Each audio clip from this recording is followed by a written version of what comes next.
us. All right, so when we look at this building, we know it houses the headquarters of several large financial firms like Blackstone, also the National Football League. This morning, officials familiar with the investigation tell NBC News the suspect left a note inside of a car near the scene. What are we learning about this person and a possible motive? Yeah, and apparently it was that car that he got out of, and then we saw, obviously, that surveillance video of him walking into the building. According to multiple people that have been briefed on the investigation, there's the note that's found inside of the car, and apparently a reference to the fact that maybe football injuries led to his mental health decline, and there's a specific reference to CTE, which is, of course, the brain condition that so many former athletes have suffered as a result of their time playing football or other sports, frankly, that can lead to a breakdown mentally. It's not clear at all if he has CTE. This is somebody who, you know, when we first Googled him last night, information comes up. He played high school football, and that's something that he had an interest in, that he was involved in. But it's not like somebody who played 20 years in the National Football League after a college career, et cetera. So that's something that they're definitely going to look at. There was nothing on his person that they found that could help with respect to motive. But I think this note appears to be quite clear and appears to be left behind for investigators to find. That photo that we were just showing there that's taken from that surveillance footage of what looks like this very large assault rifle being carried into the building. What do we know about that? About what weapons are recovered at the scene? Do we know if they were obtained legally?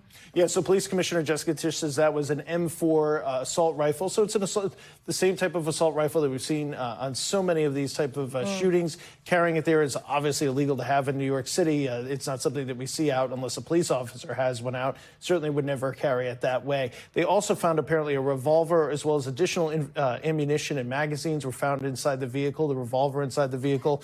As far as whether or not they're obtained legally, that's something that they're in the process of investigating right now.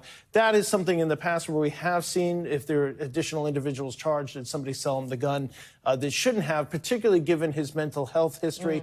But those laws can be tricky as well. So that'll all be part of the investigation.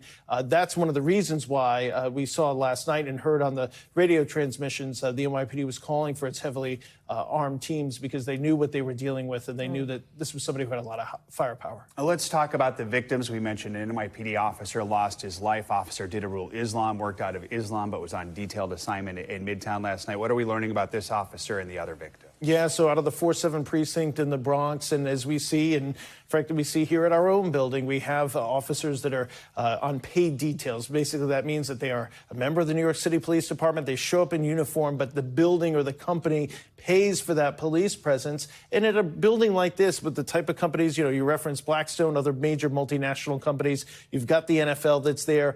All of these buildings have companies that people really know, are well known, and that a very small segment of the population might have some sort of an issue with or perceived issue with.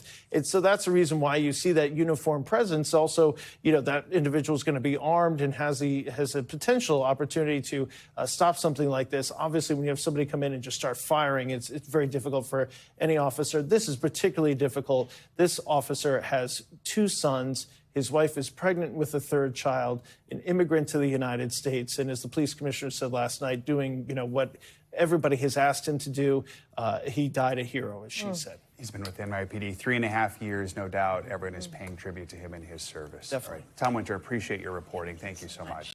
We thank you for watching, and remember, stay updated on breaking news and top stories on the NBC News app or watch live on our YouTube channel.